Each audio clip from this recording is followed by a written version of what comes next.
Amen. Magandang hapon po sa ating lahat. Amen. Mainit ngayon at nakakaantok yung panahon. Pero tayo po ay magpapatuloy sa ating gawain, no? Kasi tayo po ay, ganun po talaga yung buhay ng Kristiyano. So, dapat talaga continuous yung worship natin. So, hindi nagkakat. So, dapat tuloy-tuloy yan. Kaya naman po ngayong hapon, ay mag-continue po tayo ng ating worship service.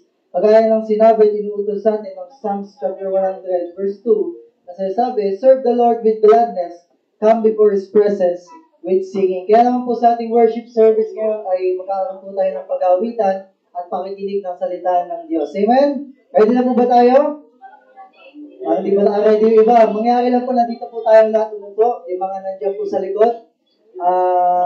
May I request na i-fill po natin yung mga black chairs natin dito para po maging maayos na po yung ating service. Formal service po. Ayan, sige, dito na po tayong lahat. At tayo po ay magsisimula na sa ating worship service. Yan, tawagan ko po si Brother Noli para po pilit tayo sa ating opening prayer.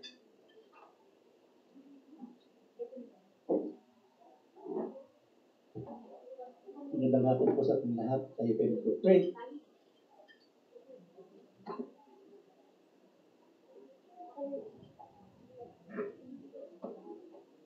Please be sit down. Tayo yumuko at pagkita natin mata. Let us pray. Dakilang aming Diyos, salamat po sa hapon na ito. Thank you po Lord sa oras na iyong pinaglaan sa oras na ito sa amin. Worship service para po sa mga hindi nakaka-attend ng umaga. Salamat po Lord sa iyong pangangailangan sa bawat isa. Dapat mo kanilang puso at isip Panginoon. Thank you po Lord sa pagkakataon sa oras na ito upang kami ay mag-aaral sa iyong mabuting salita Panginoon. Thank you po sa lahat sa kapatiran, sa mga unbeliever. Salamat po sa oras. Naway magiging ito'y mapag-aralan sa anumang salita ng Diyos Panginoon. Ganoon rin po sa aming mga kapatiran, wala pa po dito. Salamat po sa oras. Kayo po ay bukas ang inyong puso upang ito makapagkinig ng ating worship service hapon na ito. At naway ang aming pastor Panginoon, ito magbibigay ng katalinuhan, wisdom ng Panginoon upang siya ay magpagbigay ng maganda pang balita sa Bible Panginoon. Thank you po sa oras na ito. Pagpalain po nawa Panginoon na ito sa aming gawain. Ito'y magtatapos ng matagumpay, maayos Panginoon. Ano rin po, hiling po namin naway ikaw ang magsaway sa mga balak ng kaaway Panginoon upang kami matapos namin ang aming service sa hapon na ito. Ito naman po ang aming dalangin sa ngalan ni Jesus. Amen. Amen. Tayo po lahat ay tumayo at tuling po natin yung ating Bible. Let's open it in Isaiah chapter number 3. Babasahin po natin magmula verse number 1 to verse number 11.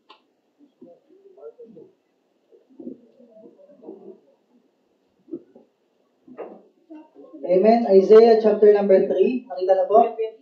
Isaiah chapter number 3. Verse number 1. Babasahin po natin magmula verse number 1 up to verse number 11. Yes po. Chapter number 3, verse number 1 to verse 11. Una ko pong babasahin sa verse number 1 at sundan po ninyo sa sumusunod na verse. At sabay-sabay po tayo in verse number 11. Clear? Amen? Nakita na po? Amen. Amen. Isaiah chapter number 3, verse 1. Ang sabi po ng Bible, For behold, the Lord of hosts, that take away from Jerusalem and from Judah the stay and the staff, the whole stay of bread, and the whole stay of water. The mighty man, the man of war, the judge, the prophet, the agent. The captain of 50, and the honorable man, and the counselor, and the cunning artificer, and the eloquent orator.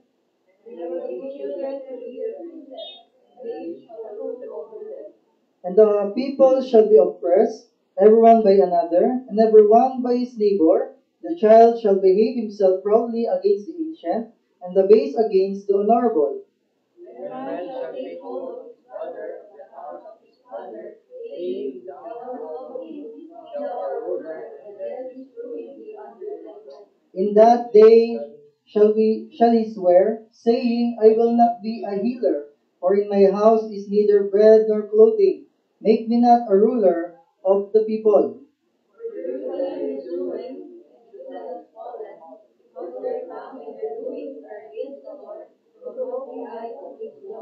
The show of is their countenance doth witness against them, and they declare their sin at Sodom. They hide it not, woe unto their soul, for they have rewarded evil unto themselves.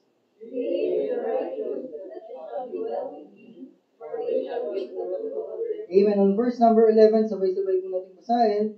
Woe unto the wicked, it shall be ill with him, for the reward of his hand shall be given him. Amen. Pugin po ang Panginoon sa kanyang salita. Manatili po tayo sa pagkakatayo at patuloy po natin sa pag-aawitan. Kantahin po natin ang The Fight is On. Amen? Kantahin po natin The Fight is On. Pangunahan po tayo ni Brother Jubel.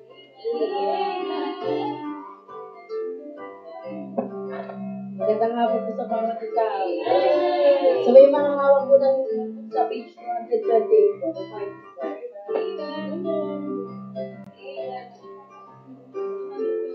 228. Dito Kumanta na po ba? For the first time now, sing. The fight is on, the trumpet sound is ringing out the cry, the Lord is heard afar and near. The Lord of hosts is marching on the victory, the triumph of the Christ is soon appear. The fight is on, all Christian soldiers, face to face in stern array. We are relieving and colors streaming. The right and wrong engaged today. The fight is on, but we not fail. He's running in this final path. If God before us, His banner o'er us, we'll sing the victor song at last. The fight is on, our arms is held, is brave and true, the oval and victory will assure.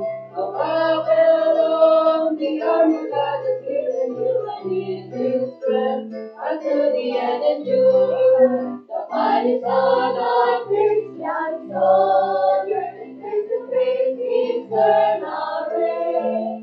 With armor gleaming and colors streaming, the right and wrong engaged today. The fight is on, but we not weary. Struggling in this final fight. If God before us, His banner o'er us, we'll sing the victor song at last. The Lord is near, He was a certain victory. The power from His thunder in the sky. Glorious name, in every land shall honor be. The morn will break, the dawn of His light. The fight is on, the Christian soldier, face to face with turn array. With armor gleaming and colors streaming, the right and wrong engaged today. The fight is on, but we not weary. He's running in His final path. If God before us, His banner o'er us, we'll sing the victor song at last. Sama ko sa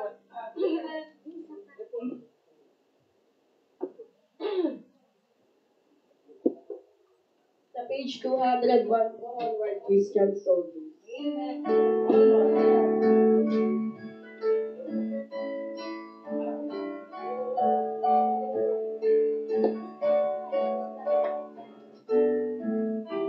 For the first dance now, sing.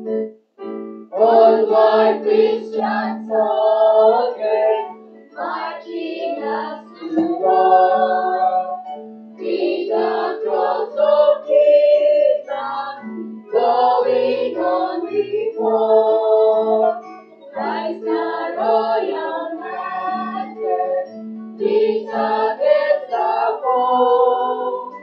Forward into battle, His brothers know. Onward Christian soldiers, marching us to war. With the cross of Jesus, going on before. Like a mighty army, was the church of God. Brothers, we are dwelling where the saints have trod. We are not divided, all one body we, one in hope and doctrine, one in charity. Onward Christian soldiers, marching us to war. With the cross of Jesus, going on before. Crowds and thrones may perish, kingdoms rise and reign, but the church of Jesus God's that will remain. Days of wealth and never, days the church prevail. We have Christ on promise, which can never fail. All our Christian soldiers marching us to war. With the cross of Jesus, going on before. On the stanza, Onward and before, join our happy throng. Then we are your voices in the triumph song. Glory, land, and honor, unto Christ the King. This world countless ages, men and angels hear. Onward, Christian soldiers, marching us to war. With the cross of Jesus, going on before. mga bumili.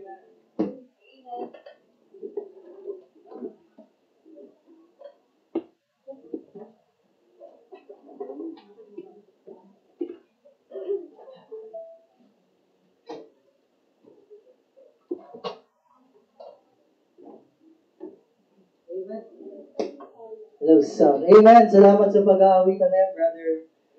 Jubel. Ay, mahihain po yan si Jubel. Sabang mahihain po niyan. Kaya praise God po na ngayon ay nakakatayo siya sa likod ng pulpito para magpaawit. Ikaw ba naman, di ka ma-challenge sa 11 years old eh. Diba? Ma-challenge ka talaga, papaawit ka. Amen. Puri po ang Panginoon sa buhay ni Brother Jubel. At sa awitin po na inawit natin. Ngayon po ay makakarinig po tayo ng testimony galing sa isang kapatiran po na may magandang testimony syempre sa pagiging Kristiyano niya. Kung paano siya naligtas, kung kailan siya naligtas. Ano po? At kung ano yung mga naging pagbabago sa buhay niya bilang isang Kristiyano. Kasi useless po, di ba? Wala pong sense yung pagiging Christian natin kung wala pong nagbago sa buhay natin, di ba? Bilang saved and baptized, dapat nasa atin na yung pagbabago ng buhay. As a renewed person, no? Bilang binago ni Jesus Christ. Amen, tawagin po natin si Sister Shalani. Napapatig po na nagpaawit kanina.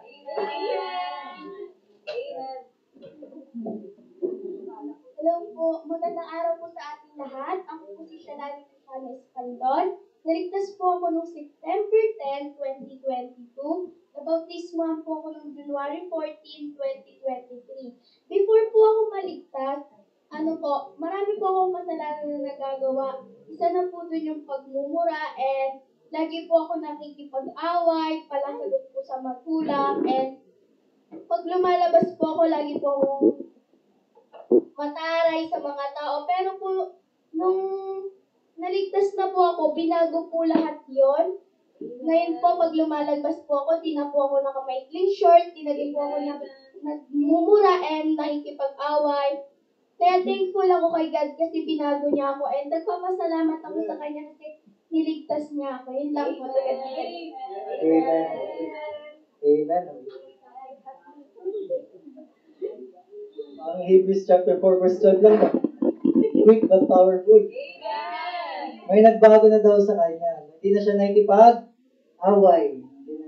Minsan na lang. Hindi na nakikipag-away. Hindi na nagsusot ng maikling short. Yan, tama yan. So, sa mga bagay po na yun, napapakita natin na talagang ligtas tayo. Kasi ang sabi po ng Bible, meron po tayong fruit of the Spirit. So, kapag ikaw ay naligtas na, meron ka ng bunga dapat na nakikita.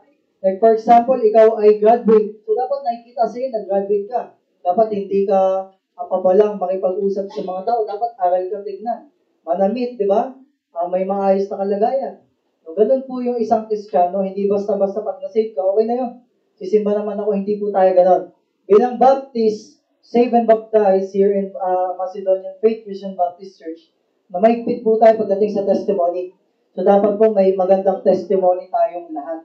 So, iniingatan dapat natin ito, dapat magandang halimbawa tayo sa lahat. Amen po? Amen. Sana po ay naging clear po yung testimony ni Sister Shalani. Amen. Salamat sa buhay ni Sister Shalani sa testimony na binahagi niya. We hope and pray na magpatuloy yan, Ate Shalani. Huwag kang mapagod sa paglilingkod sa Panginoon. Yung school works, nasa bahay lang yan. Hindi ka tatakbuhan niya. Unahin mo lagi yung gawain ng Panginoon. Amen. Tayo po ngayon ay may bisita. Amen. May bisita po tayo ngayon. Siya po ay classmate ni Sister Noemi nung senior high, tama ba? Senior high, ayan. Tatlo na po sila ngayon. Kompleto na. Powerpuff Girls. Kompleto na si Bubbles, Blossom, and Buttercup. Kulang yan. Si Mojo Jojo na lang. Ayan. Sige po, welcome po natin si Sister Charlotte Gabas. Ayan. Sister Charlotte Gabas. Pwede pa tayo, sis. Ayan. Yan po si Charlotte, classmate ni Noemi. 21 years old na si Charlotte ngayon. Ayan. Welcome ka dito, sis. We hope and pray na sana weekly makita ka namin dito at makasama ka namin sa gawain. Kasama ni Well Grace. Yan si Well Grace, lokal na yun dito. Lagi lang nakikita yun dito si Well Grace. Kaya sanay na si Well Grace dito. Pag pina-action song mo yun, mag-action song yun. Hindi, biro lang. Biro lang, pagsasampulin nyo pa eh. Yan, puri po ang Panginoon na mayroon tayong bisita sa buhay ni Sister Noemi. Sister Charlotte, sana ay tanggapin mo ang Panginoong Jesus bilang tagapagligtas, pagsisiyan mo yung kasalanan, nasa ganun ay makasama ka din namin sa langit. Amen?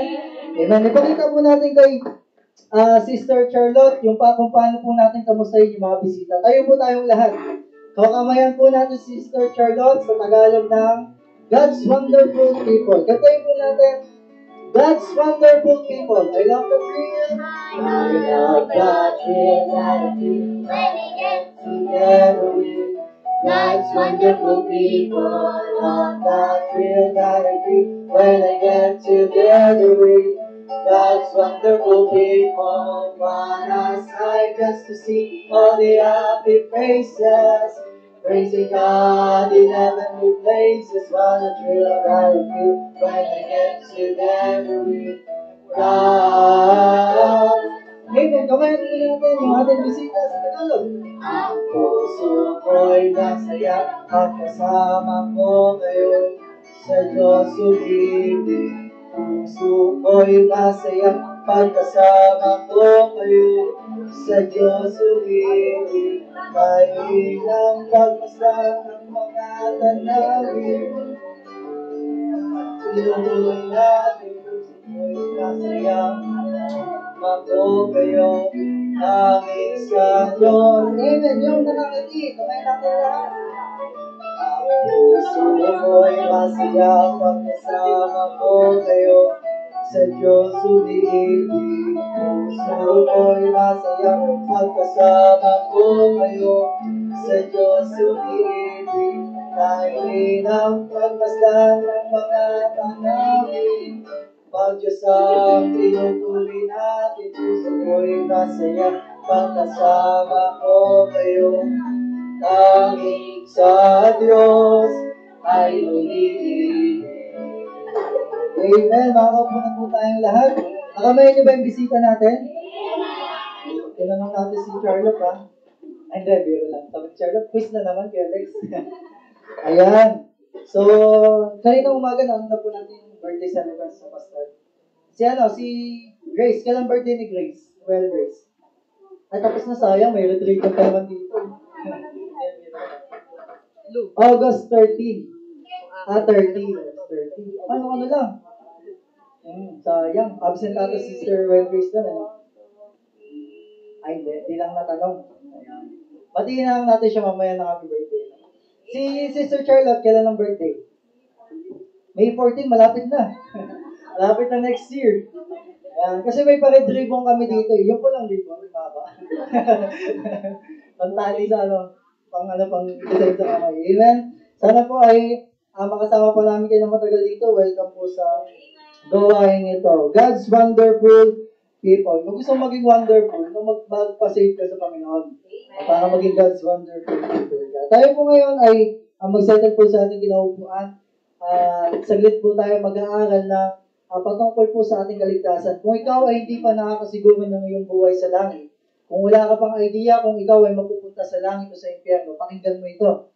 Amen? At kung ikaw naman ay siguro nang sa langit pupunta, magandang pakinggan mo ito para may bahagi mo din sa iba. Amen? Tawagin po natin yung ating tagapag-message sa umagang ito. Yung kamukha po ng ating pastor, si Brother Aljun.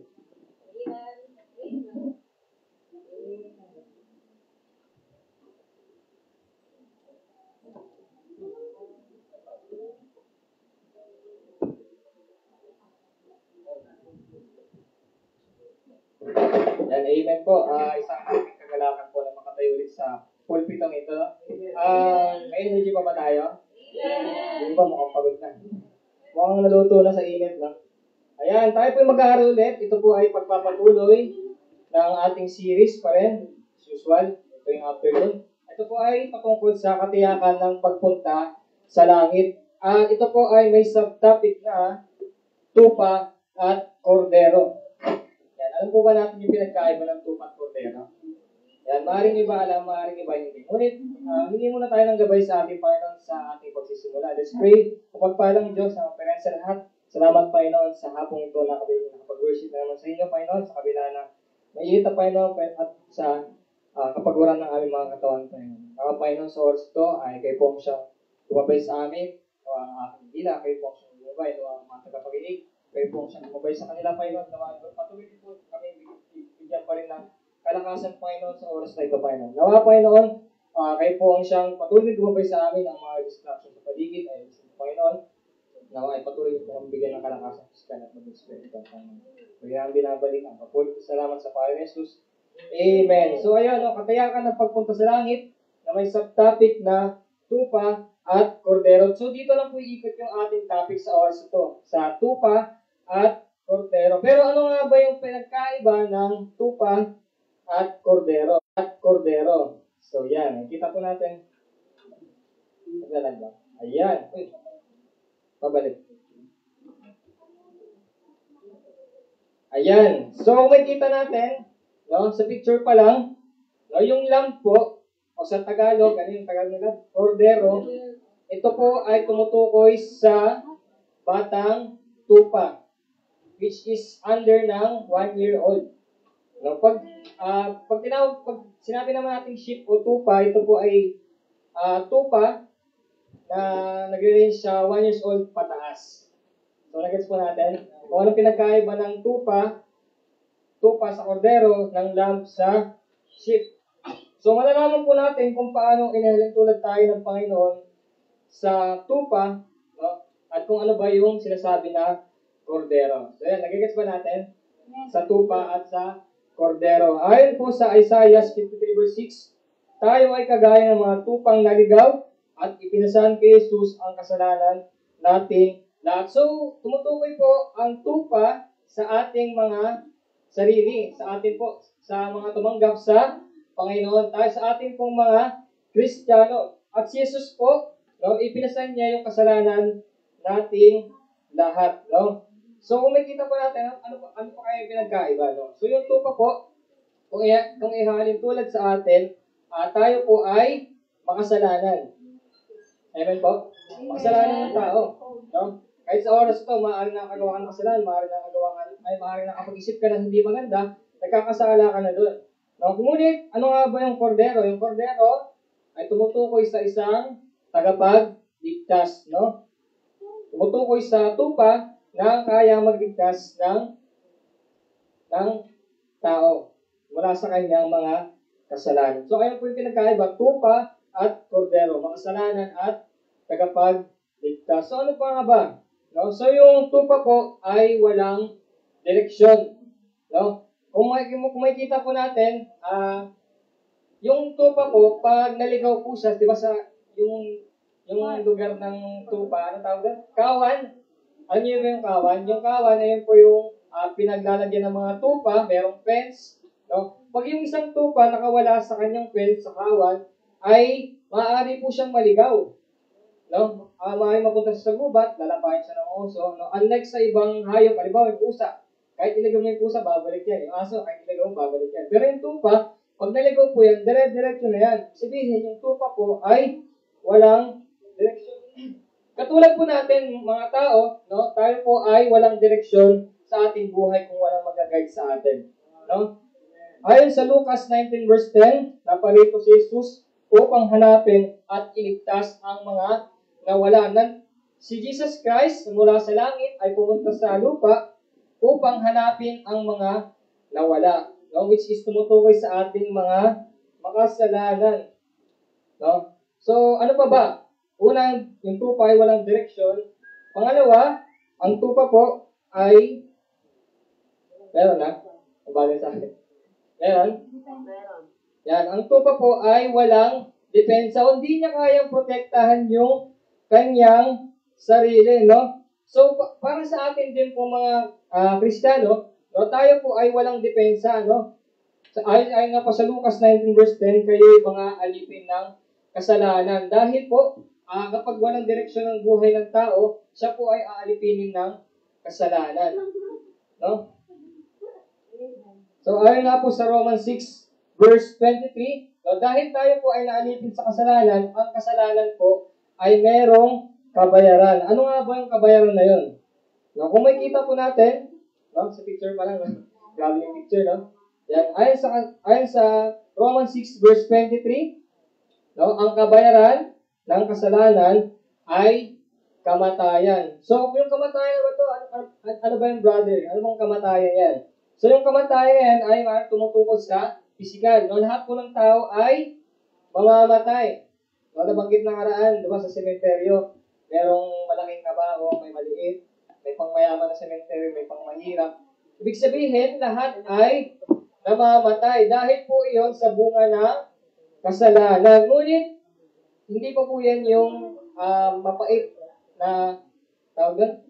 Mapait na bunga ng kamatayan o ng kasalanan. So, meron po mas mapait. Ito po yung kamatayang spiritual. Na kung saan, kapag namatay po, yung isang tao na walang relasyon kay Jesus Christ, siya po ay mapupuntang impyerno. Kaya kapatid, kapag ikaw ay wala pang relasyon sa Panginoon, habang nandito ka po sa lupa, siguraduhin mo nang meron kang relasyon sa Panginoon upang hindi ka mapunta sa impyerno. No, at dahil sa kasalanan, tayo po ay mamatay spiritually dahil mayroong ayan. No? So, next na po natin. Yan. Medyo mainit kasi nga natin-tense.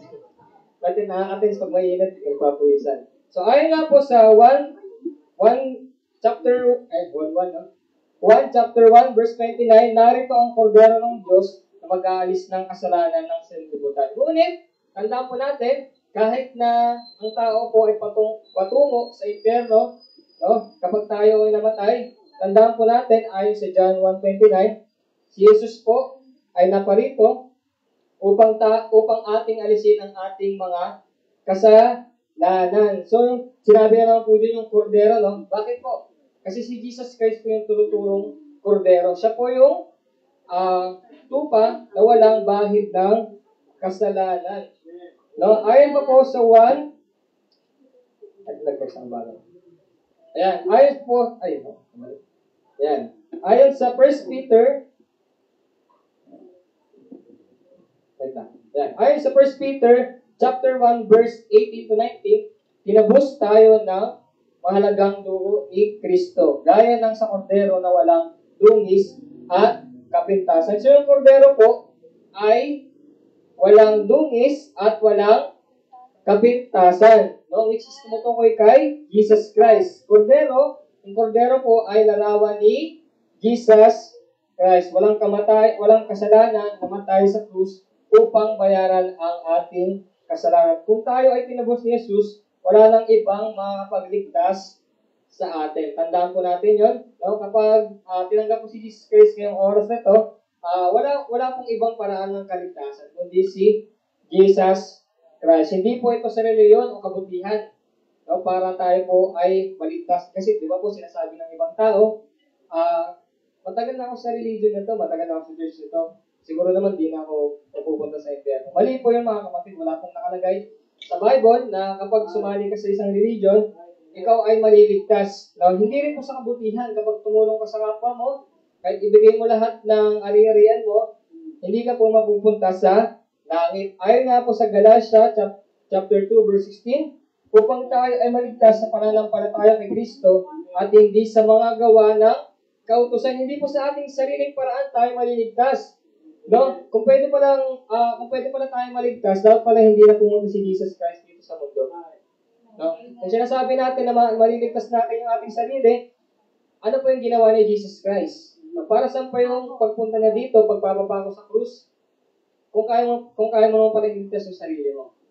Diba? So, mawalang saysay po yung mga ginawa ni Jesus Christ. Sa po sa unang Pedro, chapter 3, verse 18, nagdusa si Kristo dahil sa kasalanan ang matuwid para sa di matuwid upang tayo ay madala niya sa Diyos. No, ayun po yung layunin ni Jesus Christ bilang kordero ng Diyos. No? Na siyang matuwid. Anong gagawin niya? No, nagdusa sa ating mga hindi matuwid upang tayo ay madala niya sa langit na bayan balang araw. No, nabayaran ng ating kasalanan at tayo ay baligtas. Ngunit, ito na po yung last part. No? Yung nga po, nalaman po natin na yung kordero ng Diyos ang siyang mag-aalis ng kasalanan ng sanlibutan. Di ba sa kanta pa yan? Di ba? Tama yan eh. No? Yung kordero, si Jesus Christ lamang yung taging makakapag-alis ng kasalanan ng sanlibutan. Ngunit ano nga ba yung dapat natin gawin? Ito na po yung pinakalas. Yan. Ito na po yung pinakalas. No? Ayon po sa John 3 verse 36, ang sumampalataya sa anak ay may buhay na walang hanggang. Simple lang po mga kapatid. Para tayo po ay mapunta sa langit, upang mabayaran yung ating mga kasalanan, simple lamang po yung ating dapat na gawin. Na dapat sumampalataya po tayo sa anak. Hindi po ito luha, pawis po ito. So, and po, no? Kapag tayo po ay sumampalataya kay Jesus Christ, tayo po ay magkakaroon ng buhay na walang hanggan. Ang tanong kapatid, ikaw ba ay tiyak ng mapupunta sa langit? Tiyak ka na ba? Na balang araw? 100% pag ikaw ay namatay, pupunta ka na sa langit na bayan o hindi pa. Kung nagtututa ka sa oras ito, dapat tiyakin mo na kapatid. Dahil merong kordero na namatay para sa atin. Ikaw bilang tupa, ikaw ay makasalanan, dapat tanggapin mo si Jesus Christ, kordero ng Diyos, na siyang mag-aalis ng iyong kasalanan. So yun lamang po yung ating pag-aaral sa oras ito. Tupa at kordero.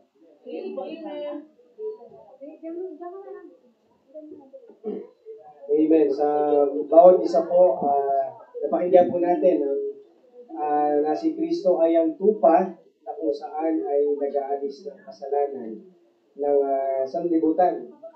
Amen. Siyang nagbayad ng kasalanan ng buong sanlibutan. And ano ang ating magagawa upang makamtan natin ang kaligtasan o ang buhay na walang hanggan? Kailangan natin gawin ay manampalataya tayo, maniwala tayo tungkol sa ginawa ni Kristo para sa atin. Amen? At magkaroon tayo ng relasyon sa Panginoong Jesucristo. Amen? Sinasabi ng tao na meron siyang pananampalataya sa Panginoon. Pero kailangan ito na ipapakita sa pamamagitan natin. Ipapakita natin na meron tayo pananampalataya sa Panginoong Jesucristo. At magkakaroon tayo ng relasyon sa Panginoong Jesucristo. Tayo po'y lumapit sa Panginoon. Maaaring sa oras na ito, tayo po'y mag-pray. Maaaring sa oras na ito, sa bawat isa po na narito, sa aming mga bisita na narito, maaaring kilala mo si Kristo pero baka wala ka pang relasyon sa Kanya. O sa madaling sabi, na baka hindi mo pa sigurado kung sa langit ka talaga pupunta. Kung hindi mo sigurado, kaibigan, ibig sabihin, wala kang pananampalataya pa kay Kristo. O hindi ka pa tutungo sa langit. Dahil sabi sa John 1:12, hindi lahat ng tao ay anak ng Diyos. Ang anak lamang ng Diyos ay yung sasampalataya sa Panginoong Jesucristo. Sa pananampalataya po, minamahal namin na bisita na narito, nariyan po kaakibat ang pagsisisi sa kasalanan. Pag sinabi pong pagsisisi, ibig sabihin, tatalikuran mo yung kasalanan. Iiwasan mo yung kasalanan. Lalayuan mo yung mga kasalanan. Ibig sabihin, mamumuhay ka ng may kabanalan na naaayon sa kalooban ng Panginoon. Yun po yung kaakibat ng pananampalataya. Merong pagsisisi, merong pagkilala sa Panginoon, merong pananampalataya, merong pagtanggap sa Panginoon, merong pagtawag sa Panginoon. Wala kang ibang kailangan gawin, kaibigan. Walang ibang kailangan gawin. Manampalataya ka lang at pagsisiyan mo yung mga kasalanan. Hindi mo kinakailangan maging miyembro ng simbahan ito dahil hindi makapagliligtas ang pagiging miyembro sa iglesia nito, sa simbahan ito. Hindi mo kinakailangan na tumulong sa mahirap. Magandang tumulong, pero hindi yan ang paraan para maligtas ang kaluluwa ng tao. May kaparaan ang ibinigay ang Diyos at iyon ay sa pamamagitan ng pananampalataya mo sa Panginoong Kristo na may kaakibat na pagsisisi. Kaya sa inyong kinaupuan, maaaring hindi mo pa nasisigurado yung buhay na walang God. Ito ang chance mo. Maybe your last chance kasi hindi mo alam kung buhay ka pa bukas. So this is maybe your last chance. Hahayaan mo ba na lumagpas ang araw na ito at ang pagkakataon na ito na hindi mo sigurado kung bukas ay buhay ka ba? Hahayaan mo ba? Papalagpasin mo ba? Na hindi maliligtas yung kaluluwa mo? Sapagkat katotohanan, kaibigan, pag namatay ka, sa impyerno ka pupunta kung wala ka pang relasyon sa Panginoon Kristo. Kaya sa oras na ito, siguraduhin mo na magkaroon ka ng relasyon sa Panginoon Kristo. Hindi ka gagawing member para maligtas. Hindi po yun. Wala yan sa Biblia. Ang kailangan manampalataya kay Jesus Christ, kay Kristo, sa Panginoon. Siya lamang po ang tagapagligtas. Hindi ang relihiyon, hindi ang pera, hindi ang edukasyon, hindi ang kayamanan, hindi ang sasakyan, hindi ang bahay, hindi ang mga pag-aani na meron ka. Hindi yan ang makapagliligtas. Si Kristo lamang ang daan ng katotohanan at ang buhay patungo sa Ama. Kaya kung hindi mo sigurado, tanggapin mo ngayon sa oras na ito ang Panginoon sa Kristo. Sa nais tumanggap sa Panginoon sa Kristo, ikaw ay nakaupo dyan habang nakapikit, sundin mo ang panalangin na ito at kakausapin natin ang Panginoon. Ito'y panalangin ng pagtanggap at pagsisisi sa Panginoon sa Kristo. Isa puso mo ito. Sapagkat sabi sa Romans chapter 10 verse 9, na ang tao dapat sumampalataya sa puso upang maligtas ang kanyang kaluluwa. Sumunod ka sa panalangin kung nais mong maligtas. Panginoon, dakilang Diyos, patawarin po ninyo ako sa aking mga kasalanan. Ito po ay aking pinagsisisihan. Pinapasalamatan ko po na si Kristo ay dumating para sa amin dahil sa iyong dakilang pag-ibig para sa amin, na ayaw mo na kami ay mapahamak sa impyerno. Kaya naman, ako'y nananampalataya sa ginawa ni Kristo sa krus ng Kalbaryo na siya ay pinako, namatay, inilibing, at muling nabuhay alang-alang sa akin. Tinatanggap ko po sa aking puso ang Panginoon. Binubuksan ko po ang aking puso. Gusto ko pong maghari ang Panginoong Kristo sa aking buhay. Nais kong maligtas ang aking kaluluwa. Tinatanggap ko siya sa aking puso. Nananampalataya ako sa Kanya bilang siya ang aking Diyos, ang aking Panginoon, at ang aking tagapagligtas. Ito po ang aking dalangin sa pangalan ng Panginoong Kristo. Amen. Amen. Kaibigan, kung ganyan ang naging panalangin mo at tinanggap mo si Kristo sa iyong puso, sabi ng Biblia, makakamtan mo ang kaligtasan. Amen? Hindi na kinakailangan ng maraming proseso kasi ginawa na ni Kristo. Amen? Kailangan mo na lang manampalataya ng buo kay Kristo. Amen? Tayo po ay magpatuloy sa gawain ng Panginoon. Dako po tayo sa pagbibigayan. Amen natin sa Panginoon. Sa mga bisita namin, nais maging parte sa pagbibigayan, welcome po. Okay? At hindi po namin yan ipinipilit. Okay? So tayo po ay magbigayan. Sabi po sa 2 Corinthians 9:6-7, but this I say, he which soweth sparingly shall reap also sparingly, and he which soweth bountifully shall reap also bountifully. Every man according as he purposeth in his heart, so let him give, not grudgingly or of necessity, for God loveth a cheerful giver. Mahal ng Diyos ang masayang nagbibigay. tayo po ay manalangin. Pag-pray po ni Brother Noli ang ating pagbibigayan sa hapong ito. Thank you, Pastor. Let us pray. Tayo po. Panginoong Diyos, salamat po, Panginoon. Thank you po, Lord, sa mga taong nagbibigay kanilang katapatan, Panginoon. Ito po ay pagpalain ng bawat isa sa kanilang pinanggalingan itong biyaya or alay, Panginoon. Salamat po, Panginoon, sa ito.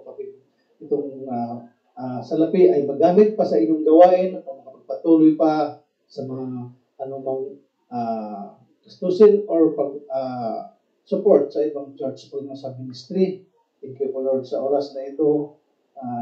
Pagpalain ang bawat isa sa pinanggalingan, anumang kaloob sa oras na ito po yung dalangin sa ngalan ni Jesus. Amen. Amen. God bless po sa ating pagbibigayan sa Panginoon.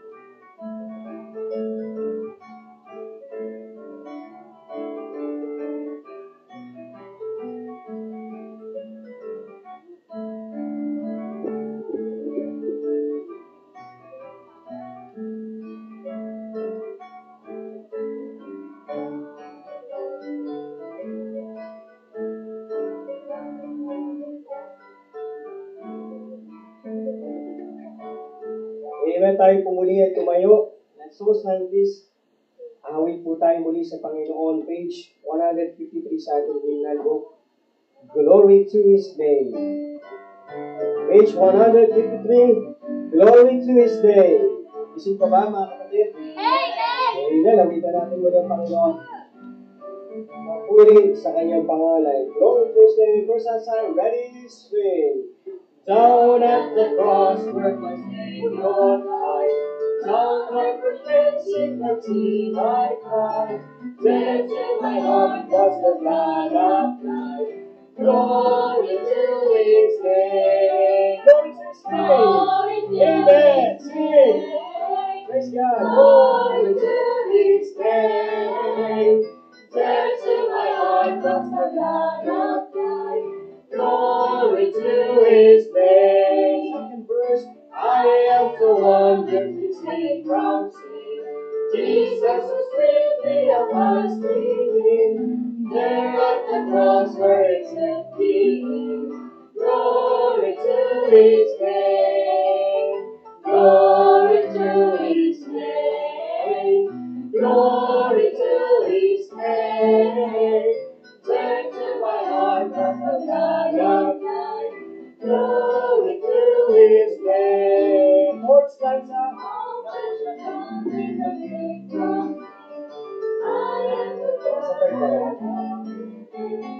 There Jesus saves me and gives me free.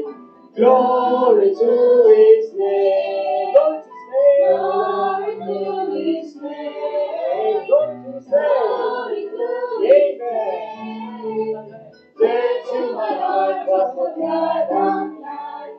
Glory to His name. Amen. Tayo po mga kumpuna. Amen. Salamat sa Panginoon. Tayo po ay dadako na po sa final message sa hapong ito. Buksan po muli natin ang ating mga Biblia.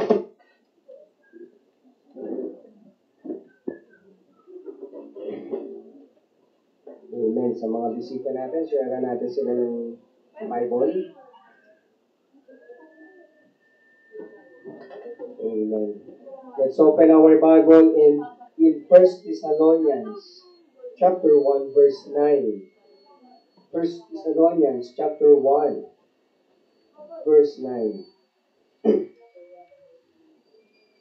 Unang Tesalonica kapitulo 1 versikulo 9. Tayo pong lahat ay tumayo.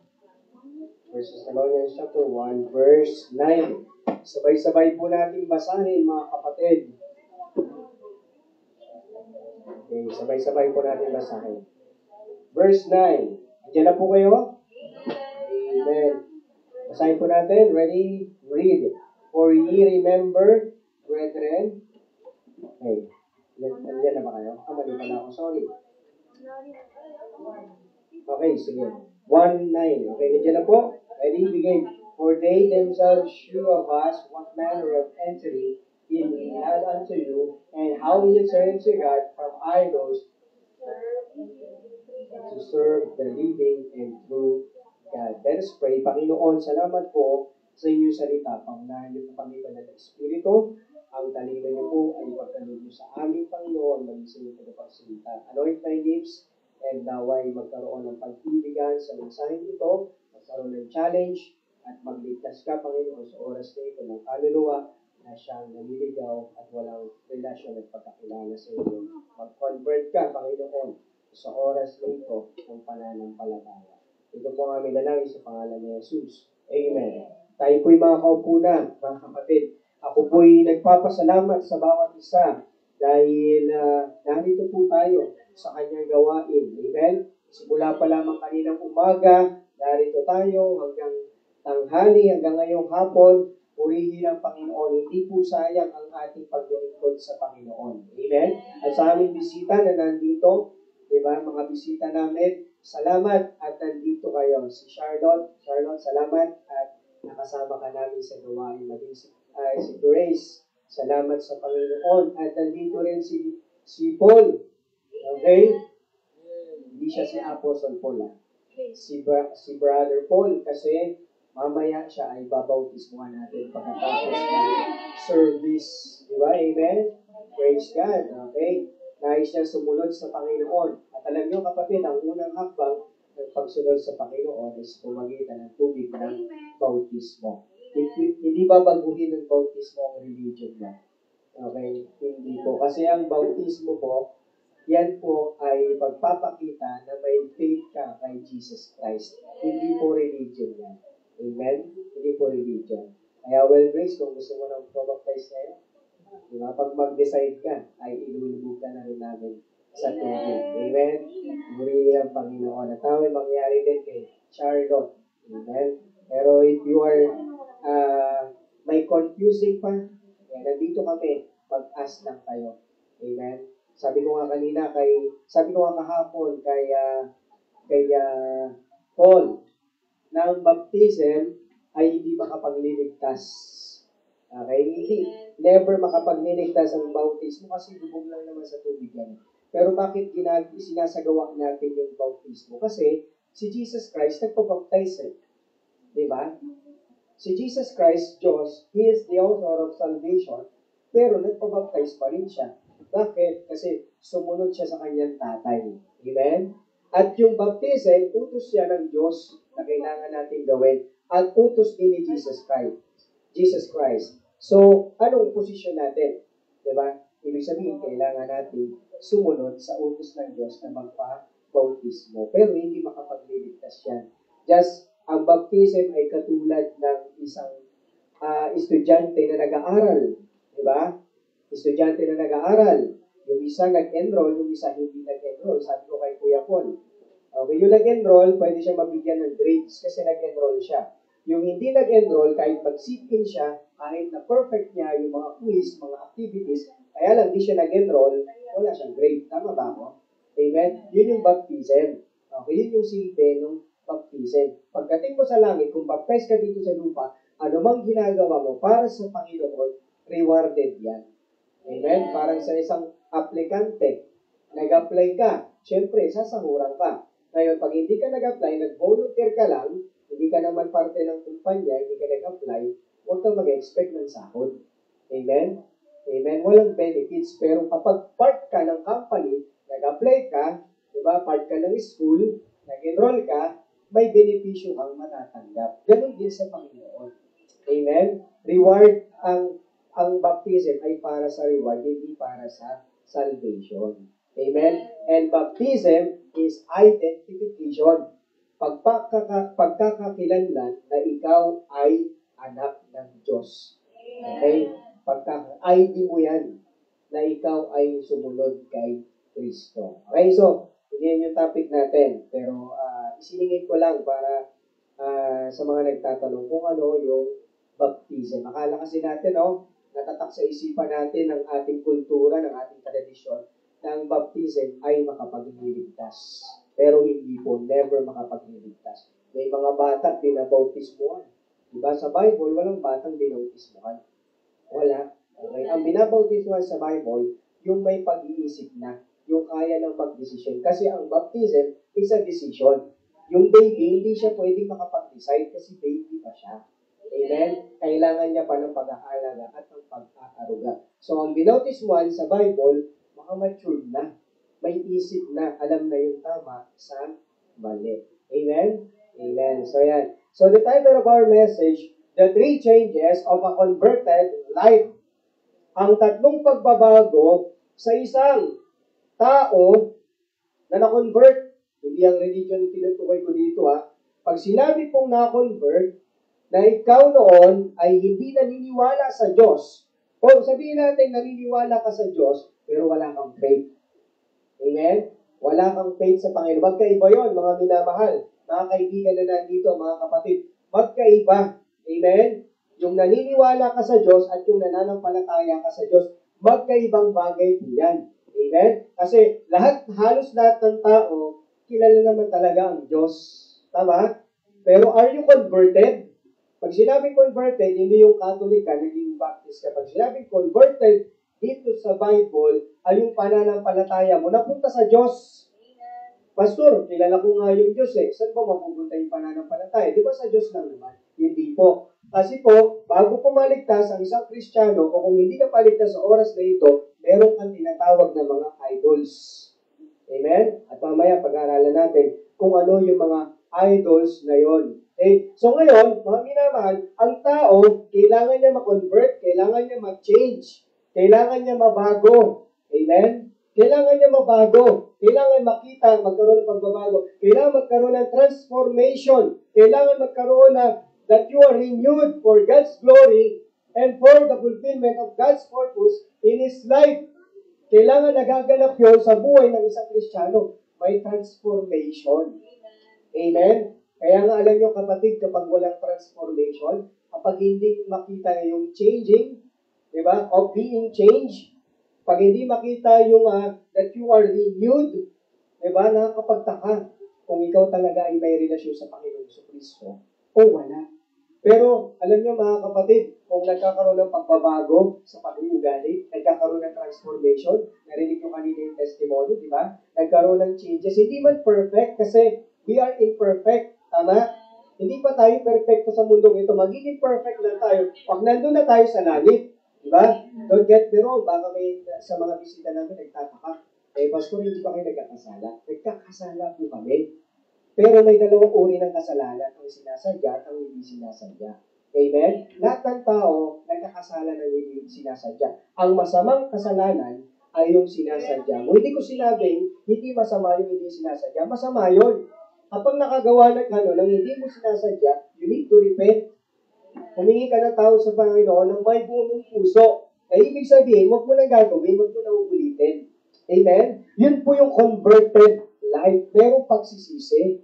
Amen? Na kung saan, kanina banggit ko, mararamdaman mo sa puso mo na nababagabag ka every time na makakagawa ka ng kasalanan, na kukonsensya ka, bakit ko nagawa to?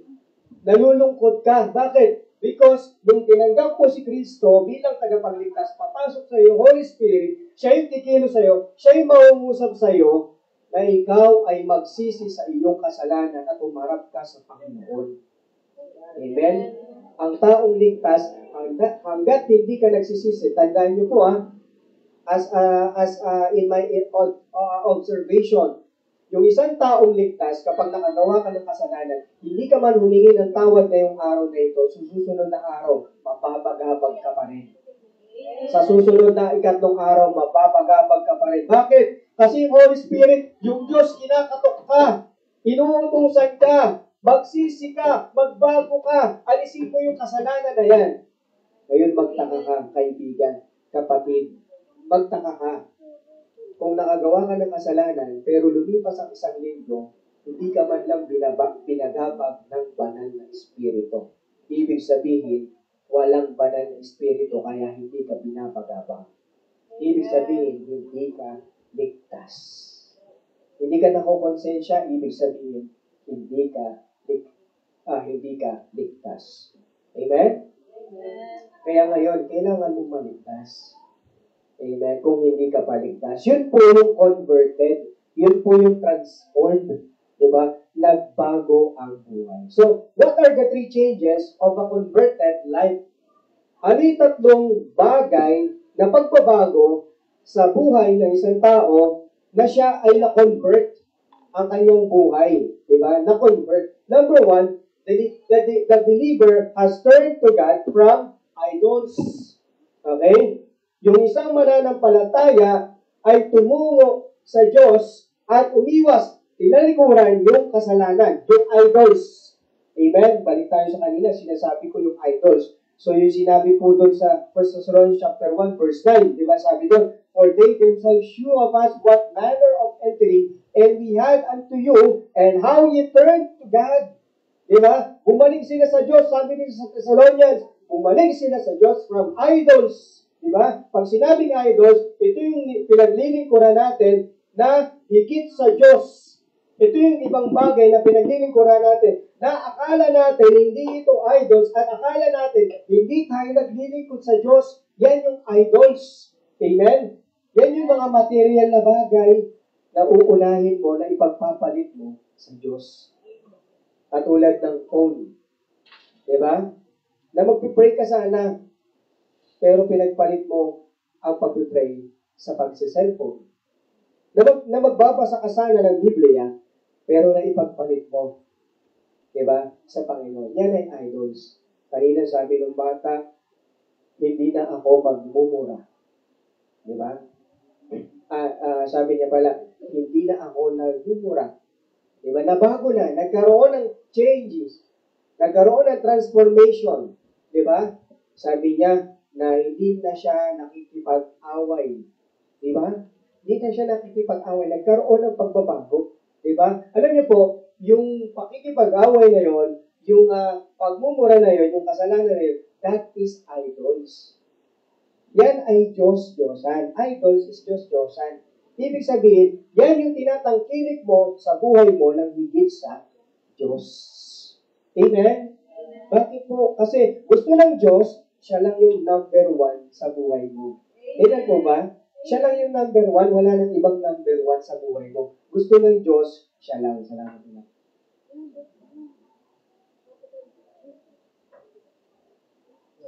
Amen po? Ayaw ng Diyos. Kaya, ito nagsulat ng Thessalonians, si Paul, siya'y nagagalak na kung saan ang mga Thessalonians ay tumalikod sa Diyos-Diyosan. Amen? So, syempre, Diyos-Diyosan din kasama dito yung mga sinasamba, yung mga kahoy, yung mga semento, o kung anong bagay na sinasamba. Noong panahon ni Moses, sinamba yung baka, gumawa sila ng gintong baka. Di ba? Sa Thailand, sa China, meron silang gintong ginawang, ribulto. Yung ribulto ni Buddha. Di ba, ginto yung mga ribulto ni Buddha eh. Kaya nga nagkalat yan dito sa Pilipinas kasi nung kinonquer ng Japan, yung Philippines, dala-dala nila yung mga kaiwanan nila. Mga Diyos-Diyosan nila, yung mga ribulto nila yan. Kaya dito sa Pilipinas, nakatago yan. Pero sa Thailand, lantaran yung mga ginto na yan. Hindi yan nakatago. Okay? Nandun yan sa mga templo nila. Yan yung ibig sabihin, Diyos-Diyosan. Ibang Diyos. Diba? Hindi yung Diyos na tunay at buhay na Diyos na ating pinaglilingkuran. Amen? The believer has turned to God from the idols. Nag-convert. Kapatid, na-convert ka ba? Amen? Galing ka sa idols, nawala ka na ba doon sa pagsamba sa mga Diyos-Diyosan? Amen? Yun yung mga changes na nangyayari sa isang tao. Idols can represent many things. Diba? Hindi na tumutukoy sa ribulto. Okay? Tumutukoy din ito sa mga ideas, sa paniniwala, beliefs, sa culture, sa mga material na bagay, and just anything that when considered more powerful than they are. Okay? Na mas tinataas mo pagtingin dyan, higit sa Diyos, yan ay Diyos-Diyosan. Amen? Yan ay Diyos-Diyosan. So we need to turn from God kung hindi ka paligtas. Amen? At tayo, mga mananampalataya, kailangan natin silang talikuran sa ating buhay. Kasi, Kasi nag-ano na tayo eh. Tinanggap na natin si Jesus Christ sa ating puso. Kailangan na natin silang talikuran. Acts 17 verse 29.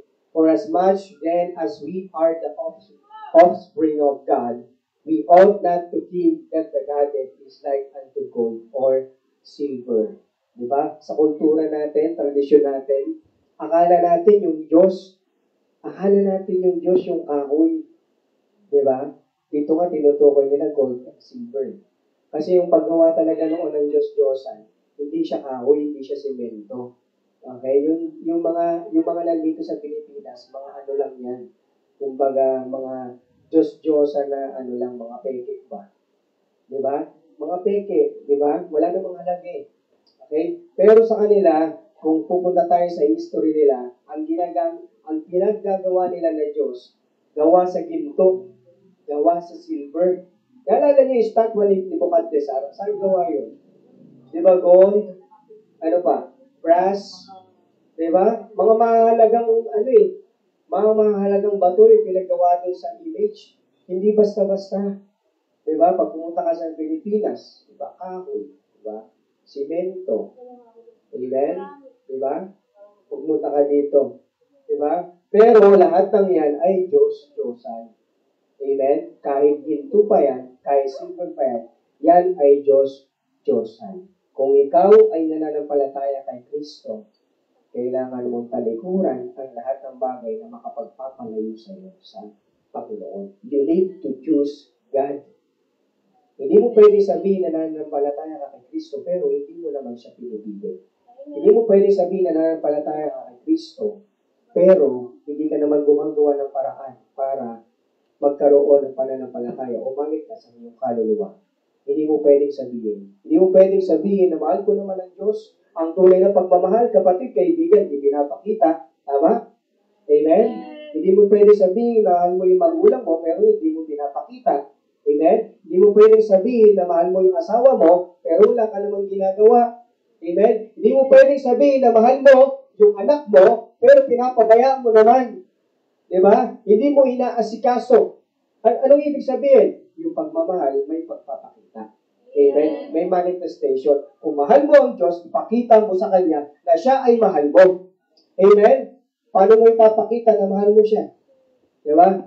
Ipakita mo sa pamamagitan ng pananampalataya. Diba? Ipakita mo sa pamamagitan ng pagdalo sa gawain ng Panginoon. Kasi ito ay kanyang gawain. Number 2, the believer is saved to serve. The believer is saved to serve. Amen? Kapatid, makinig. Kung bakit ka iniligtas ng Panginoon, kasi kailangan natin mag-serve. Amen. Amen? Hindi ka niligtas ng Panginoon para umupo lang. Hello? Amen. Iniligtas ka ng Panginoon, ibinigay niya yung buhay sa'yo para mag-serve ka din. Just like our Lord Jesus Christ, nag-serve siya sa atin hanggang doon sa krus ng Kalbaryo. Isinerve niya yung kanyang buhay para sa atin. Amen? Para sa atin. Ngayon, mga kapatid, hindi selfishness ang ginagawa ng Panginoong Kristo. Bakit gusto ng Panginoon na mag-serve tayo sa Kanya? Una, dahil gusto ng Panginoon na hindi lang ikaw ang maligtas. Amen. Gusto ng Panginoon, yung kaklase mo, ginawa ni Ate Noemi, kay Charlotte, kay Grace, gusto ng Panginoon, hindi lang si Noemi ang maligtas, kundi si Charlotte maligtas, maging si Grace ay maligtas. Amen? Gusto ng Panginoon, hindi lang ikaw nanay maligtas, pati yung asawa mo maligtas. Gusto ng Panginoon, hindi lang ikaw nanay, pati yung anak mo maligtas. Gusto ng Panginoon na lahat ng tao ay maligtas. Yung kaibigan mo, gusto ng Panginoon na maligtas. Kaya anong kailangan mo gawin? Kailangan mo mag-serve sa Panginoon para sila ay maligtas din naman. Amen? Diba? Service is not unto salvation. Pag tayo malilito, hindi sa pamamagitan ng service natin o pagkilos natin sa Panginoon, maliligtas tayo. Never po. Amen? Hindi sa gawa, di ba? Naalala nyo kanina? Kundi, but salvation is through service. Amen? Bagkus ang kaligtasan ay ipagpapakita na ikaw ay totoong ligtas sa pamamagitan ng iyong service sa Panginoon. We are saved to serve the living and true God. Niligtas tayo para paglingkuran natin ang buhay at ang totoong Diyos. And it always worth serving a loving and gracious God. Alam niyo, namamangha ko sa ibang mga simbahan na wala naman silang faith kay Jesus Christ. Wala silang faith kay Jesus Christ, but they are doing voluntarily yung mga bagay kasi ang iniisip nila, pag ginawa nila yun, maliligtas sila. Amen? Ulitin ko. Nagvo-volunteer sila na tumulong sa simbahan nila kahit hindi sila sigurado na ligtas sila. Dahil inaakala nila na yung service na kanilang gagawin ay makapagliligtas sa kanilang kaluluwa. Diba? I remember yung story ni Sister Rosalie. Binubuhat nila yung Diba? Naglalakad sila sa kalsada, dala-dala yun. Ano po tawag sa ganun? Prosesyon, tama? Prosesyon. They're thinking na maliligtas sila sa pamagitan ng pagbubuhat nila ng Diyos nila. Diba? Ng Diyos na hindi gumagalaw. They're thinking na maliligtas sila. Pero alam mo, kapatid, kaibigan, a waste of time. Hindi dapat ikaw ang nagbubuhat sa Diyos mo. Ikaw dapat ang binubuhat ng Diyos. Amen? Ikaw dapat ang binubuhat ng Diyos. A waste of time. Nasasayang yung pagkakataon na lang patuloy tayo naglilingkod sa tunay at buhay ng Diyos. Amen? Kaya kaibigan, if you are first time mo marinig ang bagay na ito, this is the right time. This is not an accident. Ipinadala ka ng Panginoon dito para makita mo na maglingkod ka sa tunay at buhay na Diyos at hindi sa faking Diyos. And it is always worth serving a loving and gracious God. Amen? Walang sayang. Amen? I assure you, friend, I assure you, kaibigan, bisita na narito, na yung ginagawa ko sa Panginoon, I assure you 100%, na yung ginagawa ko para sa Panginoon ay hindi masasayang. May reward sa langit. Amen? How about you, friend? Kaibigan, yung ginagawa mo ba para sa Panginoon? Are you sure na may reward yan? Amen? Diba? Nagkaroon ng doubt. Amen? Nagkaroon ng doubt. Bakit? Kasi hindi natin sure kung ligtas pa talaga tayo. So, for you, para sa iyo na masigurado mo na yung ginagawa mong paglilingkod ay sigurado at totoo na may mapapala ka, dapat nandun ka maglingkod sa tunay na Diyos. Dapat doon ka maglingkod sa buhay na Diyos. Amen? To serve the living and true God. Living. Amen? Pag sinabing living, gumagalaw, humihinga, nagsasalita, hindi nakatayo lang, hindi nakaposing lang. Amen? Ang tunay na Diyos ay buhay. Kumikilos sa buhay ng bawat isa. Yan ang tunay na Diyos. At totoo, hindi peke, hindi bato, hindi tao, hindi ginto, hindi silver. Totoong Diyos. Amen. Amen? Makapangyarihan Diyos. Psalms 100 verse 2, serve the Lord with gladness. Gladness, kapatid. Serve, paglingkuran. Come before His presence with singing. Pagpasok niyo ba dito sa church, are you glad? Are you glad? Amen. Diba? Nawa po, glad tayo na naglilingkod tayo sa Panginoon. Diba? Kasi He deserve na maglingkod tayo sa Panginoon na masaya tayo. Amen? Kasi niligtas niya tayo eh. Amen? Dapat deserve niya yung best. Come before His presence with singing. Kaya nga may awitan tayo mga makalangit na awitin. And last number three. The believer now lives for Christ and he looks forward to His second coming. Kapatid, babalik na ang Panginoon. Kaibigan, babalik na ang Panginoon. Kaibigan, I tell you this, hindi magtatagal ang mundong ito, mawawasak ang mundong ito. Kanina nakita niyo, di ba, Sunday school natin sa 2 Peter ba yan, Brother Aljon? Susunugin ang mundong ito. Susunugin ang mundong ito at lahat ng nandito, kahit ang pinakamatibay pa na gusali, kahit ang pinakamataas na building, yung Burj Khalifa, na nandoon sa Dubai, masusunog yun. Amen? Masusunog, malulusaw. Lahat ng katanyagan ng tao na binuo dito sa mundong ito ay malulusaw, masusunog at mawawala na sa alaala. Amen? Kahit alam niyo yung San Juanico Bridge na nandoon sa may Leyte, Mawawala yun lahat. Yung Luneta Park, mawawala. Walang matitirang alaala dito sa mundo. Amen? Walang matitira. Amen? Kaya dapat, the believer, namumuhay tayo bilang mananampalataya para kay Kristo at inaabangan natin yung pagbabalik ng Panginoong Kristo. Anytime, ang Panginoong Kristo ay pwede nang bumalik. Nakaabang na sila dyan sa taas. Hindi natin nakikita. Hindi nakikita ng ating ng mata natin. Pero nandyan na sila, ayon sa Biblia, nakaabang na sila anytime. Nasabihin ng Panginoon, na bababa na tayo sa alapa, pag kukunin natin ang mga ligtas, mangyayari yung bagay na yon.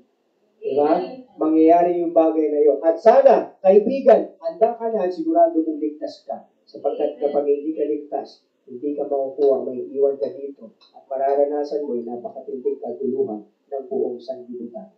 Amen? At kung ikaw naman ay ligtas at namumuhay ka sa kamunduan at sa kasalanan, ihanda mo yung sarili mo, mag-ingat ka. Dahil anytime na nandyan ka namumuhay ka sa kasalanan, baka maabutan ka ng Panginoon.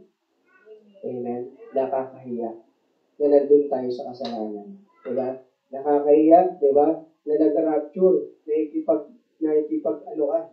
nakikipag-away ka, tapos biglang nag-rapture. Diba? Nakikipagsabunutan ka. Diba? Pag-akyat mo sa langit, nag-rapture. Lord, sorry. Sorry, Lord. Amen? Nakakahiya sa Panginoon. Diba? Nakakahiya. Kaya sana mga minamahal na kapatid, ihanda natin yung sarili natin bawat araw kasi baka mamaya pagkatapos ng message ko, rapture na. Diba? Baka habang nagsasalita pa ako dito, hindi ko pa tapos yung point number 3, rapture na. Amen? Amen? Kuya Kaiden, pag naiwan ka dito, sa'yo na to. Papamahan ako to sa'yo. Hindi ko to babawiin. Sa'yo na to. Amen? Kuya Kaiden, sa'yo lahat. Cellphone ko, sa'yo na to. Okay, yung motor ko, sa'yo na. Okay lang. Susi, bigay na natin yung susi kay Kaiden. Andyan yung susi ko, Kuya Kaiden. Yung susi ng bahay, nandyan, pag naiwan ka. Okay, sa'yo na to. Okay? Sa'yo na to. Okay, yung mga electric fan, walang problema. Ibenta mo, sa'yo na yan. Okay, wala na tayong pakialam dyan kapag kinuha na tayo ng Panginoon kasi hindi na natin babalikan yan. Tutulawin niya ng Panginoon eh. Susunugin niya ng Panginoon, mawawalan lahat ng silbihan. Kahit yung ginto ni Marcos, tutulawin niyan lahat. Kahit yung Russia na naghahangad ng kapangyarihan, nagginigera itong Ukraine, yung mga mayayaman na bansa, nagginigera itong maliliit na bansa para masabog, para sa kayamanan na itong si Alice Buo na gusto sakupin ng Pilipinas, sa kanya na ang Pilipinas pag bumalik ang Panginoon. Amen? Pati yung farm ng mga manok sa kanya na. Lahat. Amen? Wala na tayong pakialam dun kapag kinuha na tayo ng Panginoon dahil nandun na tayo sa langit na bayan. Amen? Yung inaabangan natin yung pagbabalik ng Panginoon. Amen? 1 Thessalonians chapter 1 verse 10, and to wait for His Son from heaven, whom He raised from the dead, even Jesus which delivered us from the wrath to come. Amen? Ibabangon yung mga naunang mananampalatayang namatay at kukunin niya ang mga ligtas, ang nanampalataya sa Kanya. Revelation 22 verse 20, He which testifieth these things saith, surely I come quickly. Ako ay darating ng mabilis. Amen. Even so come, Lord Jesus Christ. Amen. Lord Jesus Christ. Kapatid, ang tunay na ligtas, ang tunay na nabagong buhay, ang tunay na na-convert ang kanyang buhay sa pananampalataya sa Panginoon Kristo, inaabangan ang pagbabalik ng Panginoon. Inaabangan. Hindi mo sasabihin, Lord, 2030 ka na bumalik kasi bibili pa ako ng kotse. Bibili pa ako ng bahay. Hindi ganoon ang mananampalataya na ligtas. Ang ligtas, laging inaabangan na baka mamaya bumalik na si Lord. Na baka bukas bumalik na si Lord. Hindi mo sasabihin, Lord, nagtutong-its pa ako. Bukas ka na bumalik. Tatapusin ko lang to. Hello? Amen? Diba?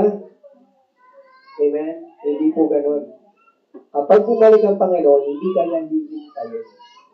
Gagawin niya kung ano yung dapat niyang gawin. In a moment, in a twinkling of an eye, darating yung rapture. Amen?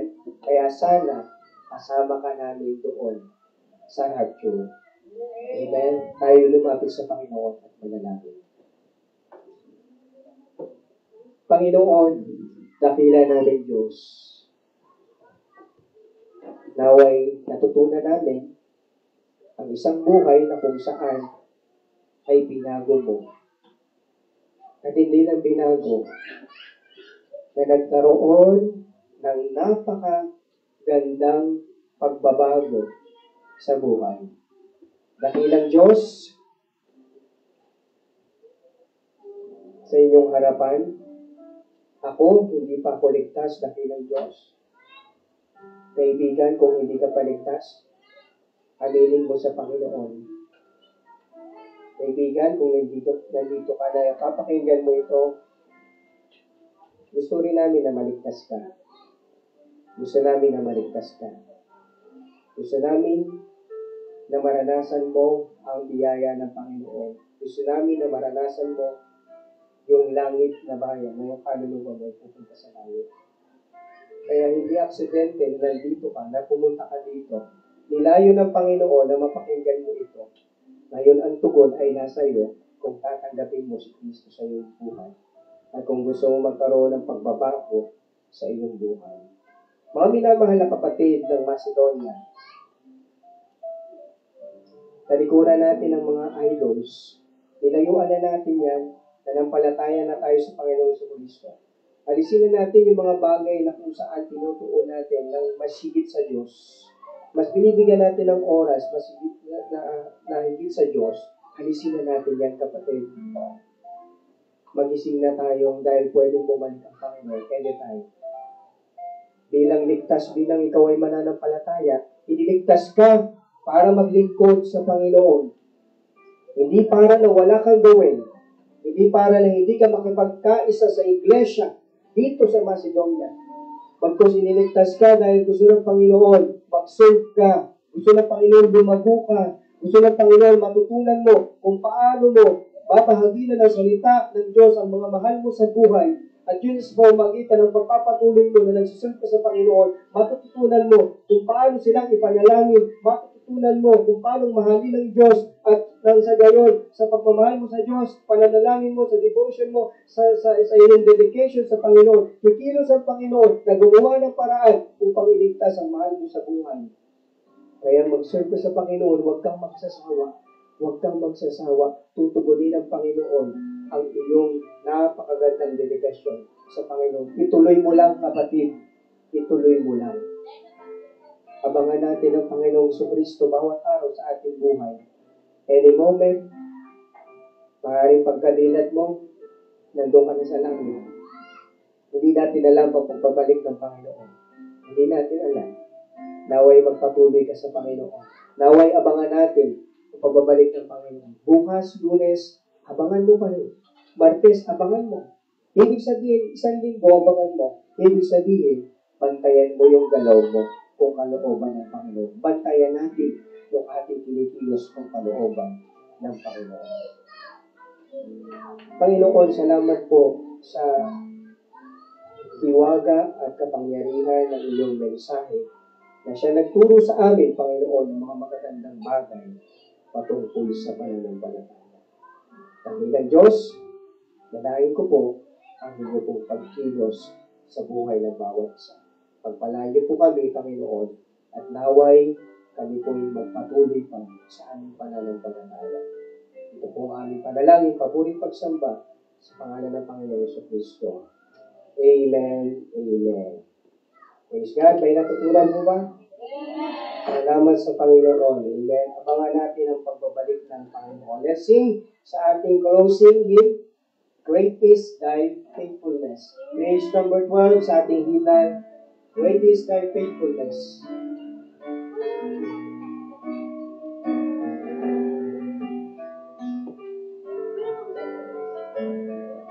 Hello, so amen tayo po tayong lahat. At kantayin po natin ang first and the last stanza of Great is Thy Faithfulness.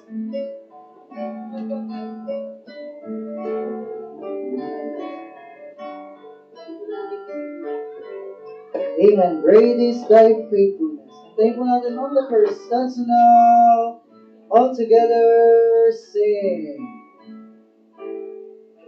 Great is Thy faithfulness, O God my Father.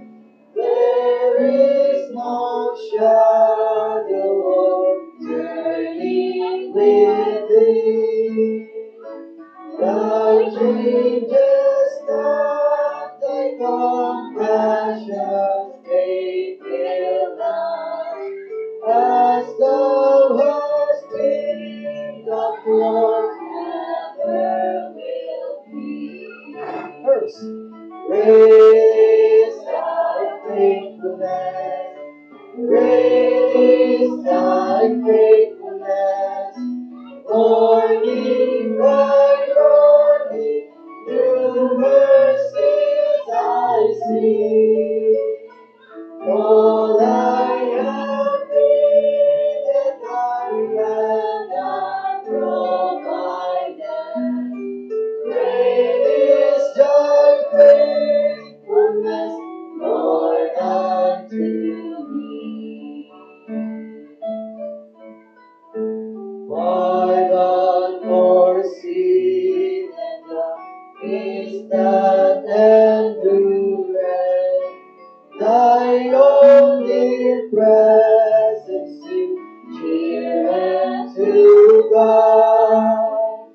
Strength for today and bright hope for tomorrow.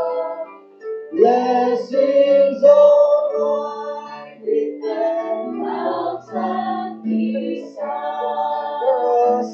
Great is Thy faithfulness, great is Thy faithfulness. Morning by morning, new mercies I see.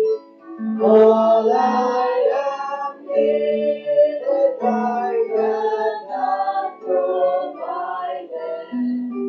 Great is Thy faithfulness, Lord, unto me.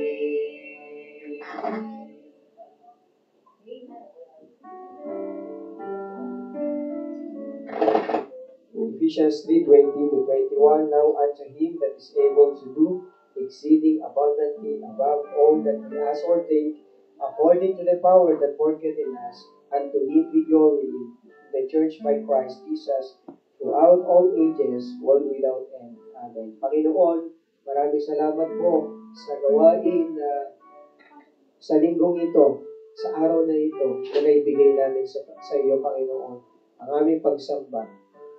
May sa loob ng isang linggo na ito, simula Lunes hanggang Sabado, amin namang may pakita yung aming service sa inyo. Through faithfulness, sa pamagitan ng pagbabasa ng Biblia, pagdalo sa pananambahan, pananalangin, pagbibigay, pag-iimbita sa iyong gawain, at pagbabahagi ng iyong ebanghelyo.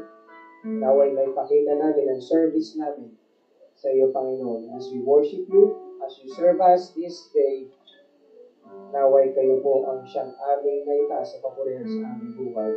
Maraming salamat po. Ingatan niyo po, pagpalain ang aking mga kapatid, ang mga kaibigan na narito, mga bisita namin. Salamat po sa kanilang buhay.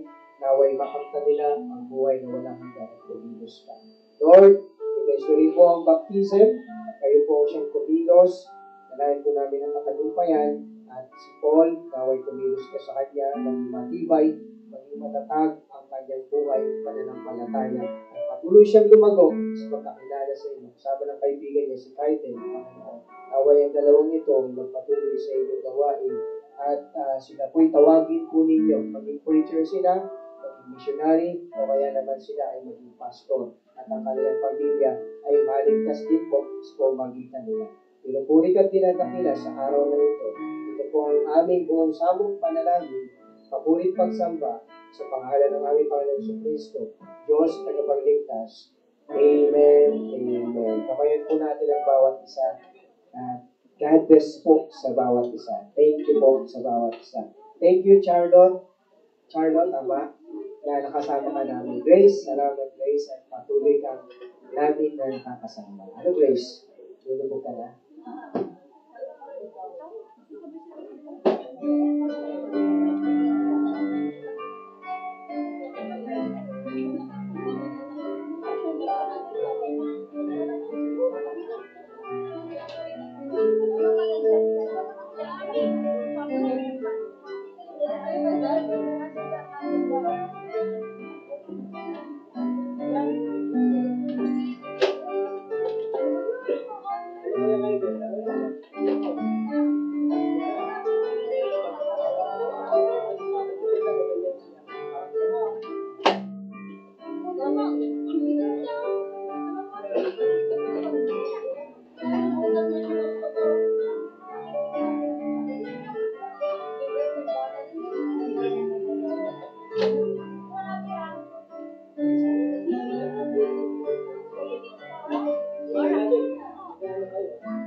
Bye-bye.